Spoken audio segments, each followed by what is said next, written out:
No one expected it. The cleaning lady breastfed the boss's daughter. And his response shocked everyone. A line was crossed, a bond was born, and a father was forced to choose between grief, power, and love. If this story interested you, don't forget to subscribe to our channel and tell us which city you're watching us from. We continue. I promise that this will be the best story you will hear in your life. The persistent cry echoed through the hallways of the sprawling Connecticut estate, breaking the morning stillness. Sofia Martinez paused her dusting in the living room, her hand frozen mid-motion, as she listened to the baby's wails growing more desperate by the minute. She glanced at her watch. It was nearly 9, and Ms. Winters, the full-time nanny, should have been tending to little Emma by now. Sophia had been working at the Reynolds mansion for just over 3 months. As the housekeeper, caring for the baby wasn't part of her responsibilities, but the cries tugged at something deep within her. After another minute of hesitation, she set down her cleaning supplies and made her way upstairs. In the nursery, she found a handwritten note on the changing table. Family emergency. Had to leave immediately. Bottles prepared in the fridge. Will call when I can. Winters. Sophia picked up the sobbing 8-month-old from her crib. Shh, pequeña. I mean little one, she whispered, catching herself using Spanish. Mr. Reynolds preferred English only in his home, something the employment agency had emphasized repeatedly during her interview. Let's get you a bottle, shall we? Sophia carried Emma downstairs to the kitchen, warming one of the prepared bottles and testing it on her wrist. But when she offered it to the baby, Emma turned her head away, her face reddening with renewed screams. You're not hungry. What is it then, sweetie? Sophia checked her diaper, clean. She tried rocking, singing, walking around the spacious kitchen. Nothing worked. Emma continued crying, her little body rigid with distress. Sophia felt a growing panic. She should call Mr. Reynolds, but he was in the middle of an important meeting with investors for his tech company. As Emma's primary caregiver since his wife's passing during childbirth, he'd been explicit about not being disturbed during this particular meeting.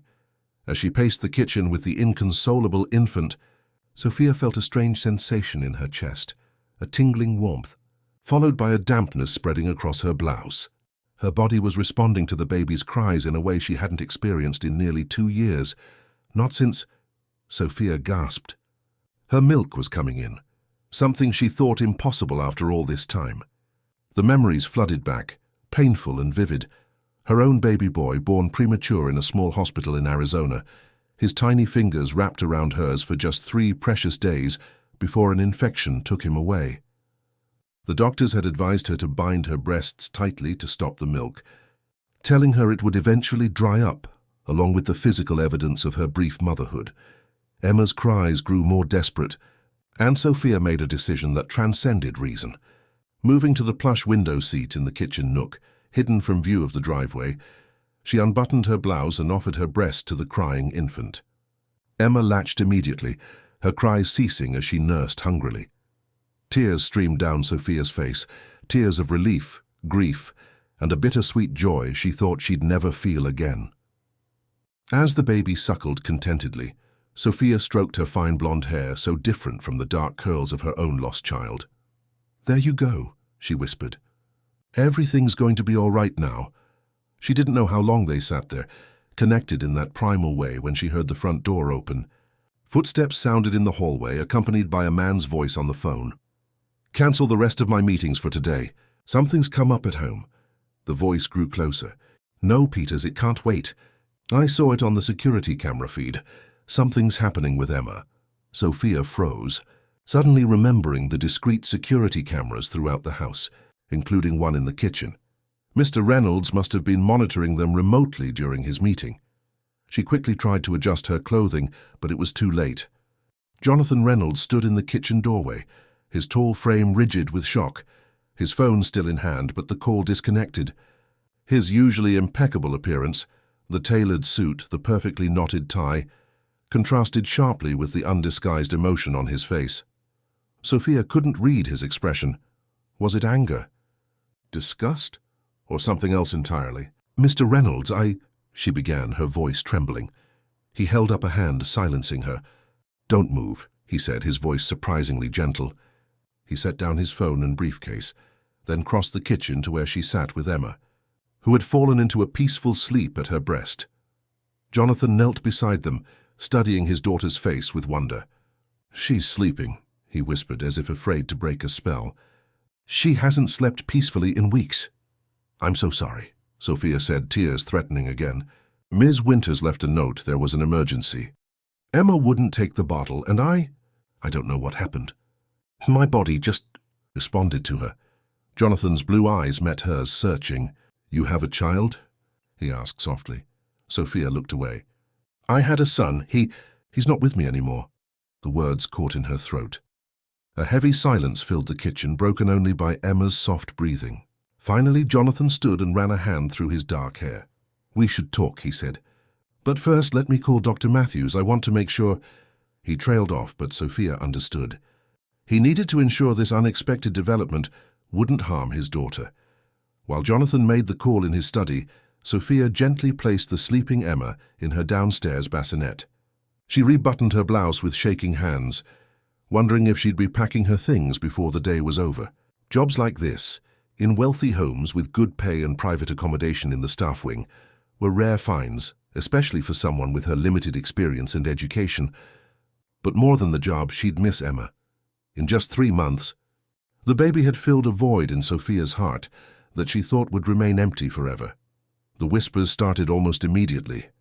Mrs. Hoffman, the stern household manager who oversaw all the staff, appeared in the kitchen doorway with narrowed eyes. The nanny called. "Said there was a family accident," she said, her voice clipped. "I've already contacted the agency for a temporary replacement. What are you doing away from your assigned areas, Martinez?" Before Sophia could respond, she heard Jonathan's voice behind Mrs. Hoffman. "Mrs. Hoffman, please prepare the blue guest room for Ms. Martinez. She'll be moving from the staff quarters temporarily." The older woman's eyebrows shot up. "Sir?" "Ms. Martinez will be helping with Emma until further notice. I've just spoken with Dr. Matthews, and he'll be stopping by this evening." Mrs. Hoffman's lips pressed into a thin line. "Very well, sir," she said, shooting Sophia a look that clearly communicated her disapproval before turning on her heel. "Mr. Reynolds—" "I don't understand," Sophia said once they were alone. Jonathan looked at his sleeping daughter, then back at Sophia. "Neither do I, Ms. Martinez, but for the first time in months my daughter is sleeping peacefully. And right now that's all that matters to me." As the evening shadows lengthened across the polished hardwood floors, Sophia sat in the blue guest room, a space larger than her entire previous apartment, wondering what the pediatrician would say. More importantly, she wondered what tomorrow would bring, and whether this unexpected connection with little Emma would heal or reopen the wounds she'd carried since Arizona. In the adjacent nursery, the baby began to stir. Without hesitation, Sophia rose to answer her call, feeling a sense of purpose she hadn't experienced in a very long time. Dr. Matthews arrived shortly after dinner, a kindly older man with silver-rimmed glasses and a gentle manner that immediately put Sophia at ease. Jonathan invited her to join them in his study, a warm, book-lined room that contrasted with the mansion's otherwise modern aesthetic. "So," Dr. Matthews said after examining Emma, who remained contentedly asleep in Sophia's arms, "Jonathan tells me something rather extraordinary happened today." Sophia felt her cheeks flush. "I don't know how to explain it, Doctor. I stopped. It's been almost 2 years since—" She trailed off, unsure how to continue. Dr. Matthews nodded understandingly. "Relactation is uncommon but not unheard of, especially when there's a strong emotional connection." He glanced at Jonathan, who stood by the fireplace, his expression unreadable. "Biologically speaking, there's no reason Emma can't receive nourishment this way, assuming you're in good health." "Ms. Martinez?" "I am," Sophia assured him quickly. "We would want to run some routine tests, of course, and you'd need proper nutrition and hydration." The doctor turned to Jonathan. "It's really your decision, but medically speaking, I see no issue. In fact, it might be beneficial for Emma, considering her feeding difficulties these past months." After the doctor left, an awkward silence fell between Sophia and Jonathan. She remained seated in the leather armchair, Emma still sleeping peacefully against her, while Jonathan paced the room. "You should know," he finally said, stopping to look directly at her, "that I've been struggling since Catherine died. Emma was born 8 months ago, but it feels like I've been sleepwalking, Through every day, he ran a hand through his hair, a gesture Sophia was beginning to recognize as a sign of his distress. The nannies, the specialists, no one seems able to comfort her the way you did today. Mr. Reynolds. Jonathan, he corrected her. Under the circumstances, I think we can dispense with formalities. Jonathan, Sophia said, testing the name. What exactly are you proposing? He sat down across from her, leaning forward with his elbows on his knees. I'm not entirely sure. This situation is unprecedented, but I know my daughter needs you. He hesitated. Would you consider becoming her primary caretaker? Not as my housekeeper, but as her. Well, I suppose wet nurse is the traditional term, though it sounds archaic. Sophia looked down at Emma's peaceful face. I would need to understand the arrangement clearly. My position in the household, my responsibilities, my status. Of course, you'd move to the family wing, have a salary increase, and focus solely on Emma's care. He paused, seemingly choosing his words carefully. As for your status, you would be considered part of the family, at least as far as Emma is concerned. The weight of his words hung in the air between them. Part of the family, yet still an employee. It was an unusual proposition, fraught with potential complications. I need time to think about it, Sophia said finally. Jonathan nodded. Take all the time you need, but, he gestured to Emma, she seems to have already made her choice. The following days brought swift changes to the Reynolds household. Sophia moved from her modest staff quarters to a spacious suite adjoining the nursery. Mrs. Hoffman supervised the transition with thinly veiled disapproval, while Ms. Winters, upon her return, found herself reassigned to lighter duties.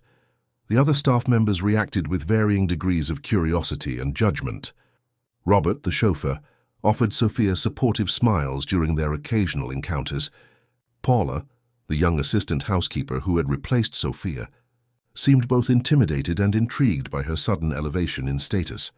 1 week into the new arrangement, Sophia was rocking Emma to sleep when she heard hushed voices in the hallway. It's inappropriate, Mrs. Hoffman was saying.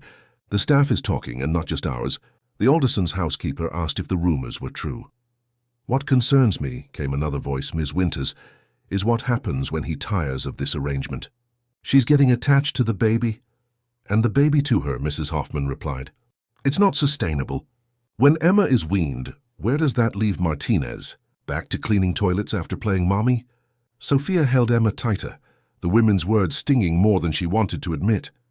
They weren't saying anything she hadn't already worried about herself. What would happen when Emma no longer needed her in this specific way? Would she be dismissed, her heart broken twice over? That evening, Jonathan invited Sophia to join him for dinner in the formal dining room, something that had never happened before. She dressed carefully in her best outfit, a simple navy dress that highlighted her olive complexion and dark eyes. The vast dining table, set for just the two of them at one end, emphasized the unusual nature of their situation. A baby monitor sat beside Jonathan's plate, transmitting the sounds of Emma's steady breathing from the nursery. I heard Mrs. Hoffman and Miss Winters talking today, Sophia said after the housekeeper had served their first course and withdrawn. They have concerns about our arrangement. Jonathan set down his fork. What did they say? Sophia hesitated, then decided on honesty. They questioned what happens when Emma no longer needs what I provide. They think I'm getting too attached, and that you'll eventually send me back to my previous position. I see. Jonathan studied her face. And are you? Getting too attached? How could I not? Sophia's voice was barely above a whisper. She's filling a space in my heart that's been empty for so long. Tell me about your son, Jonathan said gently. Sophia looked down at her plate, gathering courage. She had never spoken at length about this to anyone. His name was Miguel. He was born too early, 7 months. So tiny but perfect. She smiled sadly at the memory. I was alone when it happened. His father left when I told him I was pregnant. My mother had passed the year before and I had no other family in Arizona. You were by yourself through all of it? Jonathan asked, his expression softening. Sophia nodded. Miguel lived for 3 days. He developed an infection and the doctors couldn't... She took a deep breath. Afterward, I couldn't stay there anymore. I moved to Connecticut, took whatever jobs I could find and eventually ended up here. Jonathan reached across the table and covered her hand with his. "I'm so sorry, Sophia." "And I'm sorry about Catherine," she replied. "Emma has her eyes." "Yes, she does." Jonathan withdrew his hand and picked up his wineglass. "Catherine's brother is coming to visit next week. Lawrence handles the family's legal affairs, and he's protective of his sister's memory. And of Emma's inheritance." Sophia understood the implied warning. "Should I make myself scarce during his visit?" "No," Jonathan said firmly. "You're essential to Emma's well-being now. Lawrence will have to accept that." He hesitated. "But perhaps we should clarify some boundaries for everyone's sake." "Of course," Sophia agreed, trying to ignore the sinking feeling in her stomach. Boundaries meant distance, and distance was the last thing she wanted right now. The next morning, Mrs. Hoffman summoned Sophia to the kitchen while Emma was napping. The household manager stood rigidly by the counter, her grey hair pulled back in its usual severe bun. "Ms. Martinez, I've been instructed to review some protocols with you before Mr. Lawrence Whitfield arrives." Sophia nodded, bracing herself. "You'll continue caring for Emma as usual, but during formal meals or when guests are present, you'll use the staff dining room. When accompanying Emma in public, you'll dress appropriately. I've ordered some suitable attire for you." Mrs. Hoffman's tone made it clear that Sophia's current wardrobe was deemed inadequate. "And naturally, you'll address Mr. Reynolds formally in company." "I understand," Sophia said quietly. "One more thing," Mrs. Hoffman added. "Mr. Reynolds has informed me that your new position is temporary, contingent on Emma's needs. When the time comes to wean her, we'll revisit your role in the household." The words confirmed Sophia's fears, though hearing them spoken aloud made them more real, more painful. "Thank you for clarifying," she managed to say before escaping to her room, where she allowed herself a few moments of quiet tears before Emma's cries called her back to duty. That night, as Sophia sat in the nursery rocking chair with Emma nestled against her, she wondered if she'd made a mistake accepting this arrangement. The emotional cost might prove too high when it inevitably ended. Yet looking down at the baby's peaceful face, she couldn't bring herself to regret it, whatever pain might come later. A soft knock interrupted her thoughts. Jonathan stood in the doorway, his tie loosened and suit jacket discarded after a long day of meetings. "May I?" he asked, gesturing to the chair opposite hers. Sophia nodded and he sat down, his gaze fixed on his daughter. "Mrs. Hoffman spoke with you today," he said. It wasn't a question. "Yes, she was very thorough in explaining my place." Jonathan frowned. "What exactly did she say?" When Sophia recounted the conversation, particularly the part about her position being temporary, Jonathan's expression darkened. "That's not what I instructed," he said. "I asked her to prepare the household for Lawrence's visit, not to define your future here." "And what is my future here, Jonathan?" Sophia asked, suddenly bold. "Because if I'm just a convenient solution until Emma is weaned, I need to know that now." Jonathan leaned forward, his voice low and intense. "You're not a convenient solution, Sophia. You're a miracle that walked into our lives when we needed one most." He reached out to touch Emma's cheek. "I don't know what the future holds, but I know I don't want to lose what you've brought back to this home. Life, warmth, hope." Their eyes met over the sleeping baby, and something shifted between them, a recognition of feelings neither was ready to name, but both could feel taking root in the space where grief had resided for so long. Lawrence Whitfield arrived on a Tuesday afternoon, his sleek black Jaguar purring up the driveway, just as Sophia was returning from a walk with Emma in the gardens. She'd deliberately timed their outing to avoid the initial greetings, but the unexpected arrival of rain had forced them back to the house earlier than planned. Lawrence stepped out of his car, a tall man with the same striking blue eyes as his late sister, though his held none of the warmth Sophia had seen in Catherine's photographs. His gaze travelled from Emma, bundled against Sophia's chest in a carrier, to Sophia herself, taking in her simple jeans and sweater with obvious disapproval. "You must be the new nanny," he said, his tone making the title sound diminished. "I'm Sophia Martinez," she replied, choosing not to correct him about her role. "And this is Emma, though I'm sure you recognize your niece."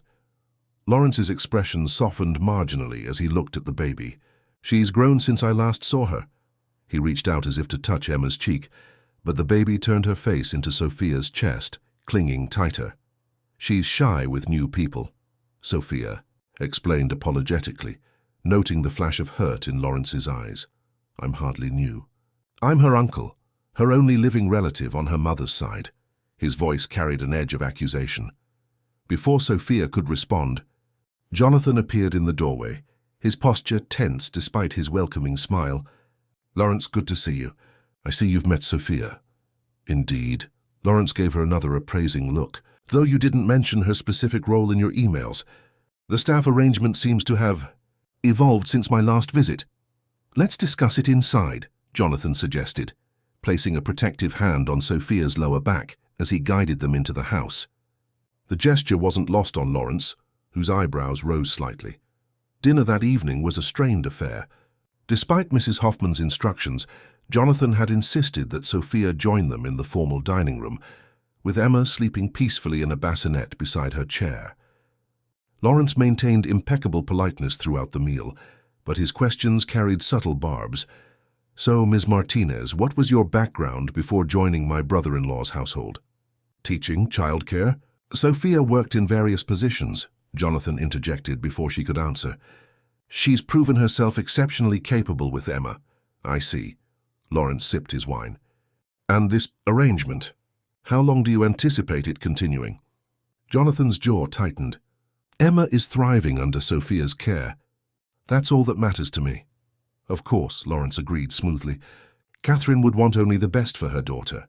Though I wonder what she would think of this rather unconventional setup. The implied criticism hung in the air like a thundercloud. Sophia focused on her plate, feeling increasingly uncomfortable as the tension between the two men mounted. After dinner, Jonathan excused himself to take a business call. Leaving Sophia momentarily alone with Lawrence in the sitting room, he wasted no time addressing her directly. Ms. Martinez, I'll be blunt. I have concerns about your position here. Sophia straightened her spine. I care deeply for Emma. Surely that's what matters most. What matters, Lawrence countered, is my niece's future and the protection of her inheritance and social standing. Attachments formed at this age can be problematic if not properly managed. Problematic? Sophia repeated, a chill running through her. Lawrence leaned forward.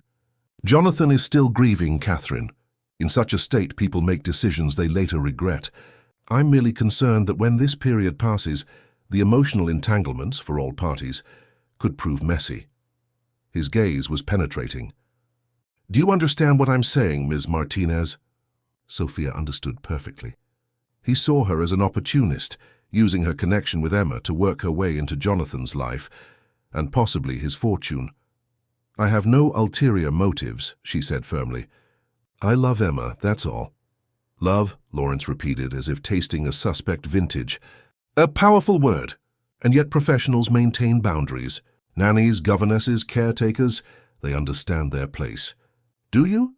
The question stung with its implication. Before Sophia could respond, a cry from the baby monitor signaled that Emma was awake. She rose quickly, relieved for the excuse to escape. If you'll excuse me, Mr. Whitfield.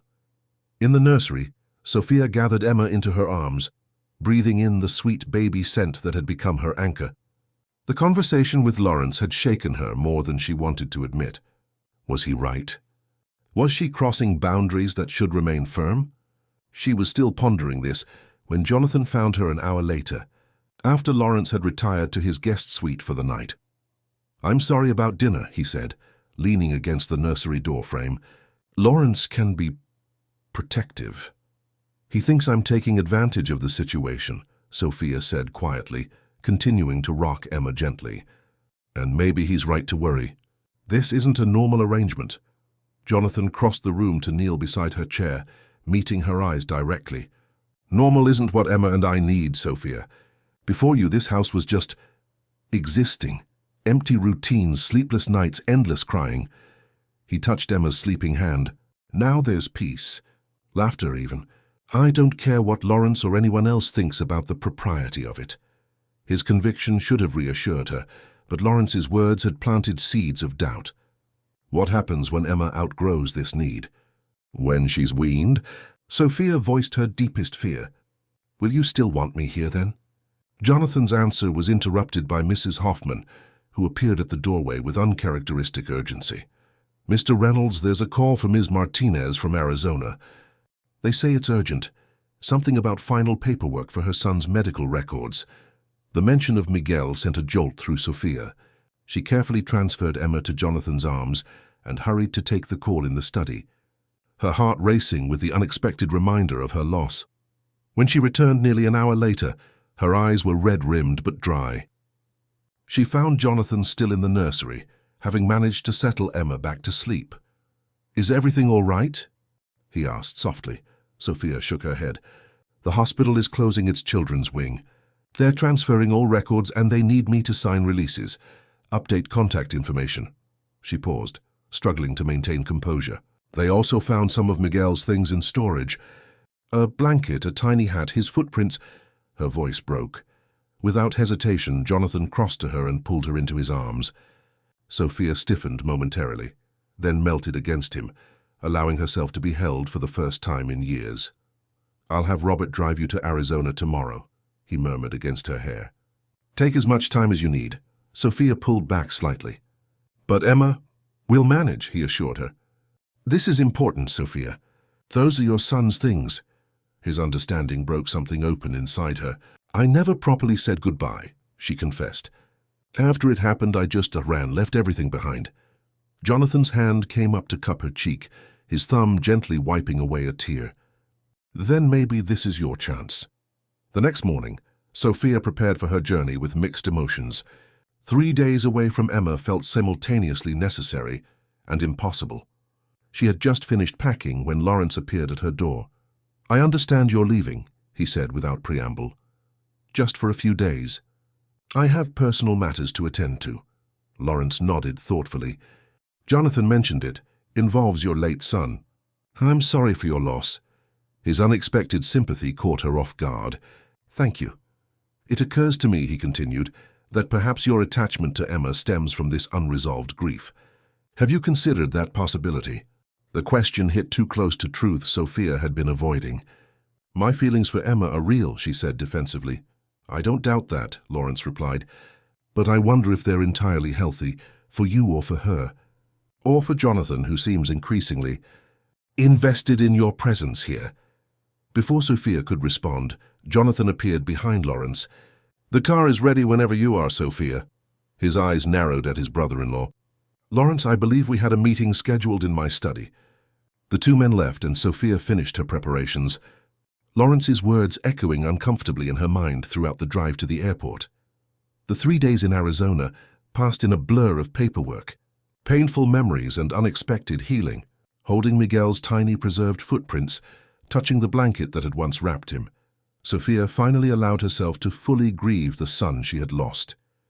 She visited his small grave, speaking to him aloud for the first time, telling him about Emma and the unexpected turn her life had taken. On her final evening, sitting in her hotel room with Miguel's keepsakes carefully packed, Sophia made a difficult decision. The conversation with Lawrence had forced her to confront uncomfortable truths. Perhaps she had transferred her maternal feelings too completely to Emma. Perhaps it wasn't fair to any of them to continue blurring these lines. With a heavy heart, she drafted a resignation letter on the hotel stationery. She returned to Connecticut on a rainy Friday afternoon, her resolve weakening with every mile closer to the Reynolds estate. When Robert pulled through the gates, she spotted Jonathan standing on the front steps despite the downpour. Emma bundled against his chest under an umbrella. "Welcome home," he called as Robert opened her car door. Home, the word pierced her heart. She had come to think of this place that way, against her better judgment. She had barely stepped from the car when she noticed Jonathan's worried expression. "What's wrong?" she asked, instinctively reaching for Emma. "She's been feverish since last night," he explained, transferring the baby to Sophia's arms. "Dr. Matthews says it's probably just a cold, but she's been inconsolable. Refusing bottles, barely sleeping." Sophia pressed her lips to Emma's forehead, feeling the unnatural warmth. "Has she been coughing?" "Any other symptoms?" "Some congestion. Nothing severe, but she's miserable." Jonathan looked exhausted, with dark circles under his eyes and his hair disheveled. "I've been up with her since 3 a.m. "Let me take her," Sophia said, immediately shifting into caretaker mode, her resignation letter suddenly heavy in her purse. You should rest." She carried Emma to the nursery, settling into the familiar rocking chair to nurse her. The baby latched eagerly, her little body relaxing almost immediately as Sophia hummed softly. From the doorway, Jonathan watched them with visible relief. "I didn't realize how dependent we've become on you until you were gone," he admitted. Nothing I did seemed to comfort her. Sophia smiled sadly. "That's what worries me," she said softly. "She's becoming too attached to me, and I to her." "Why is that a problem?" Jonathan asked, coming to sit across from her. Sophia took a deep breath. "Because eventually this arrangement will end. Emma will grow, she'll wean, and then what? I'll have lost another child, and she'll have lost another mother figure." She met his eyes directly. "I've written my resignation." Jonathan's expression shifted from shock to determination. "No," he said firmly. "I won't accept it. Jonathan, listen to me, Sophia. These past 3 days showed me something important." He leaned forward, his voice intense. "It's not just Emma who needs you, it's me. This house isn't a home without you in it." His words hung between them, laden with implications neither had dared voice before. Sophia felt her carefully constructed resolve beginning to crumble. "Lawrence thinks I'm exploiting your grief," she whispered. "Using Emma to get close to you. And what do you think?" Jonathan asked quietly. Sophia looked down at Emma, now sleeping peacefully against her. "I think I'm afraid," she admitted. "Afraid of letting myself love again, Emma or you, and then losing everything a second time." Jonathan reached out to take her free hand, his touch warm and certain. "Some risks are worth taking, Sophia. I think we both know that now." The following weeks brought a delicate dance of emotions as Sophia and Jonathan navigated their evolving relationship. The resignation letter remained unsigned in Sophia's drawer, a silent acknowledgement of fears not yet conquered. Emma's fever had broken quickly after Sophia's return, but the incident had shifted something fundamental in the household dynamic. Lawrence extended his stay, ostensibly to handle some of Jonathan's business affairs, but Sophia suspected his continued presence had more to do with monitoring the situation between her and his brother-in-law. To her surprise, however, his attitude toward her had subtly changed since their conversation about Miguel. One afternoon, she found Lawrence in the library, studying a photograph of Catherine that hung above the fireplace. She was radiant, Sophia said softly, not wanting to intrude, but feeling compelled to acknowledge the woman whose absence had inadvertently created space for her own presence. Lawrence turned, his expression uncharacteristically vulnerable. She was. From childhood, Catherine lit up every room she entered. He gestured to the chair opposite his. "Please join me." Sophia hesitated, then sat, adjusting the baby monitor on her belt to ensure she could hear if Emma woke from her nap. "I've been watching you with my niece," Lawrence said after a moment.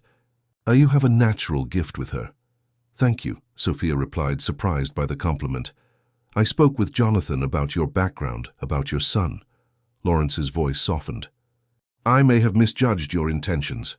Sophia remained silent, sensing he had more to say. "My concern has always been for Emma's well-being," he continued, "and for preserving Catherine's legacy in her daughter's life. I feared," he paused, searching for words, "I feared that Jonathan, in his grief, might make decisions that would diminish Catherine's memory." "I would never want to replace Catherine," Sophia said earnestly. "Emma should know her mother through stories and photographs. She should understand the love that brought her into this world." Lawrence studied her face. "You truly mean that?" "Of course I do. My son is gone, but I keep his memory alive every day. Emma deserves the same connection to her mother." A long silence stretched between them, broken only by the ticking of the antique clock on the mantel. "I still have concerns about the unconventional nature of your position here," Lawrence finally said, "but perhaps I've been too rigid in my thinking." "It wasn't quite acceptance, but it was progress," Sophia offered a small smile. "Emma deserves to be surrounded by people who love her, in whatever capacity. Don't you think?" Before Lawrence could respond, Mrs. Hoffman appeared at the doorway. "Excuse me, Miss Martinez, Mr. Reynolds is asking for you in his study." Sophia found Jonathan at his desk, surrounded by papers, looking more relaxed than she had seen him in days. "You wanted to see me?" she asked, closing the door behind her. He looked up with a smile that warmed her from within. I've been thinking about something you said when you returned from Arizona, about your fears for the future, when Emma no longer needs you in the same way. Sophia's heart beat faster. Yes, I've drawn up some papers, Jonathan said, sliding a folder toward her. A trust for Emma, with you named as one of the trustees, regardless of your employment status.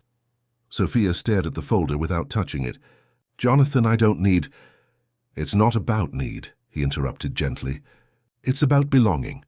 About making your place in Emma's life, in our life, permanent, if that's what you want. The implication of his words hung in the air between them.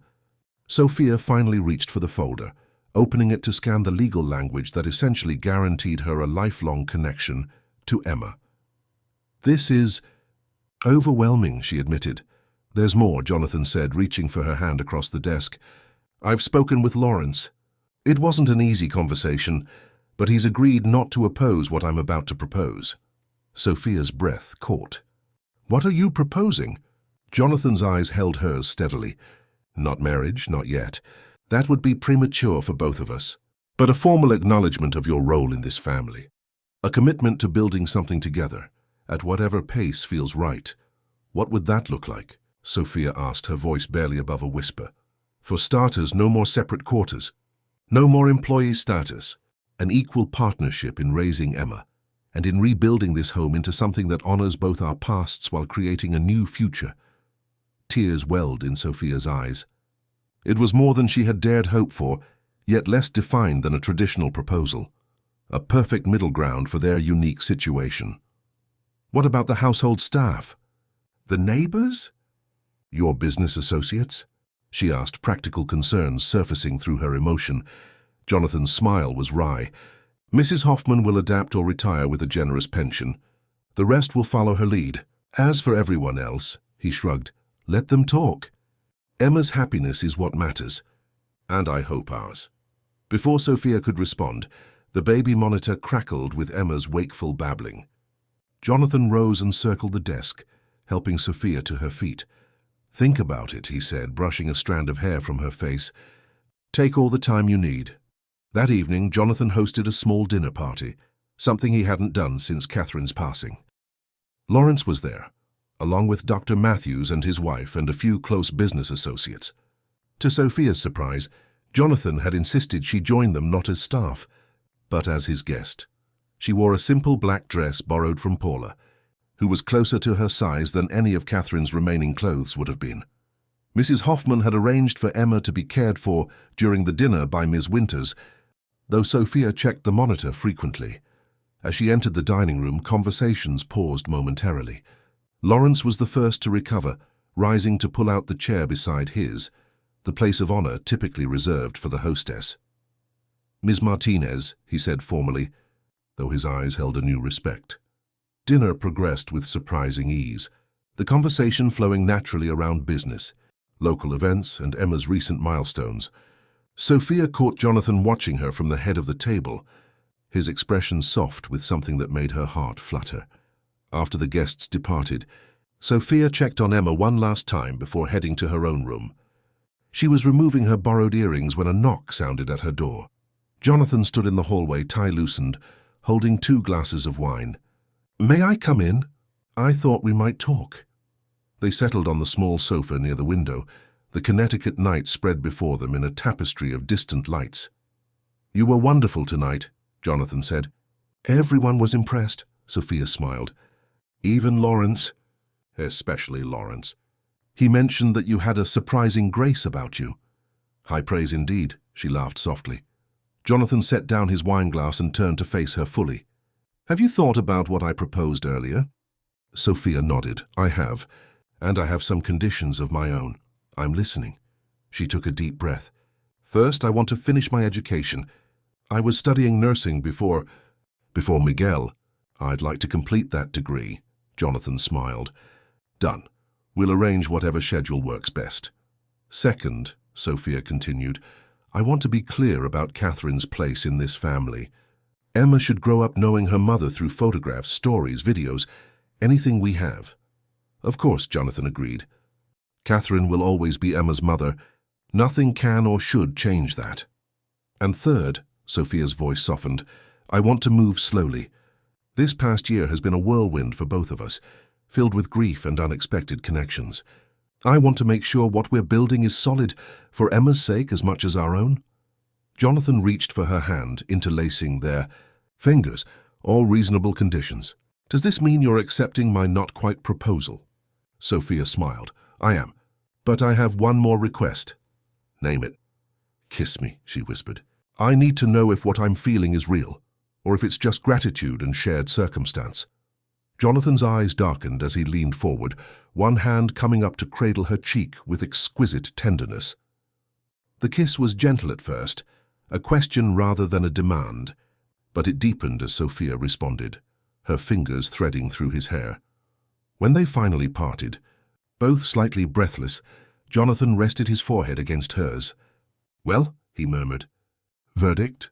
Sophia's laugh was soft and full of wonder. "Definitely real." The transition that followed wasn't without challenges. Mrs. Hoffman did indeed choose retirement, though not before training her replacement, a younger, more adaptable woman who viewed Sophia with curious respect rather than suspicion. Ms. Winters adjusted to her redefined role with professional grace, while Robert the chauffeur seemed genuinely pleased by the developments. Lawrence returned to Boston, but visited more frequently than before, gradually developing a genuine fondness for Sophia as he witnessed her dedication to both Emma and preserving Catherine's memory. The neighbors and social circles whispered, of course, but the scandal they anticipated never quite materialized, perhaps because Jonathan and Sophia approached their relationship with such transparent sincerity. 6 months later, on Emma's first birthday, the household gathered in the garden for a small celebration. Sophia had enrolled in nursing courses at the local college, attending classes 3 mornings a week, while Jonathan worked from home to be with Emma. Their partnership had settled into a comfortable rhythm, their relationship deepening through shared responsibilities and quiet evenings together. After the birthday cake, which Emma enthusiastically smashed rather than ate, Jonathan called for everyone's attention. He lifted Emma into his arms and beckoned Sophia to join them. "A year ago," he began, "this household was functioning but not living. Emma was cared for but not thriving. I was existing but not present." He looked at Sophia with undisguised love. Then something unexpected happened. Something that reminded us all that family isn't just about blood or legal ties. It's about who shows up, who stays, who loves without condition.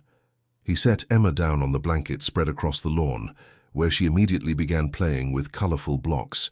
From his pocket, Jonathan withdrew a small velvet box. "I promised we would move at your pace," he said to Sophia, his voice carrying to the small gathering. "And I've tried to be patient.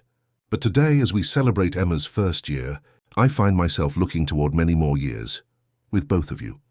Sophia's hand flew to her mouth as Jonathan knelt on the grass.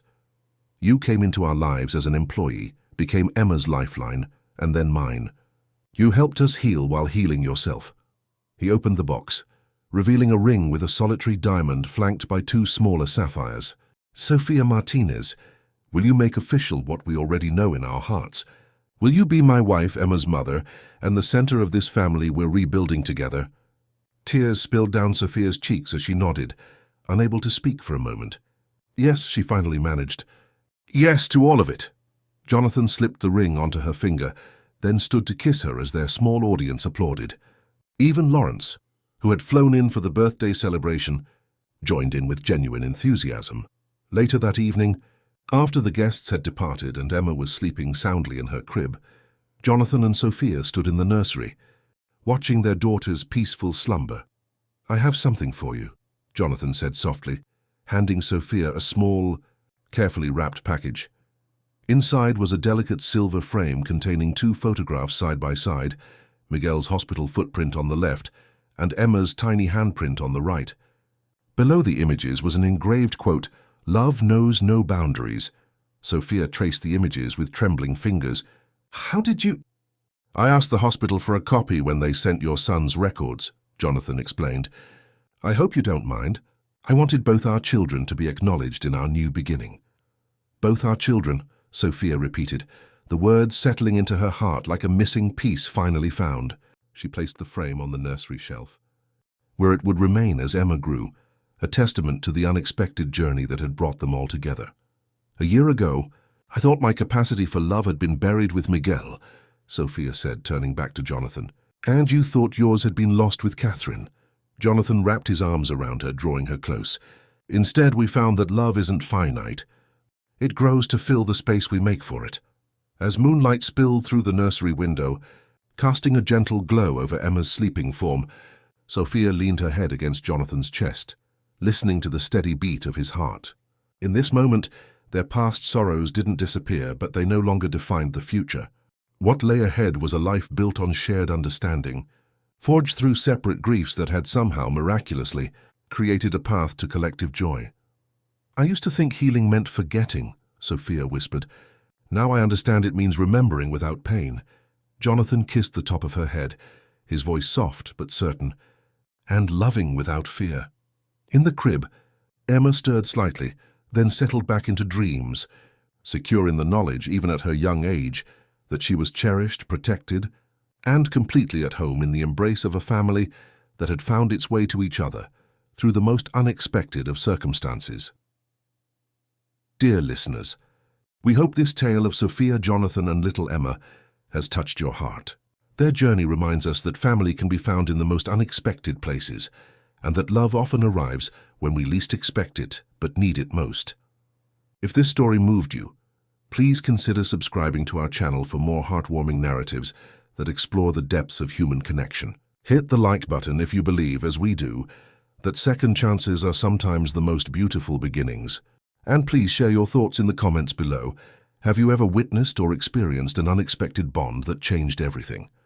Your stories inspire our storytelling. Until next time, remember that the most powerful healing often comes through the courage to love again.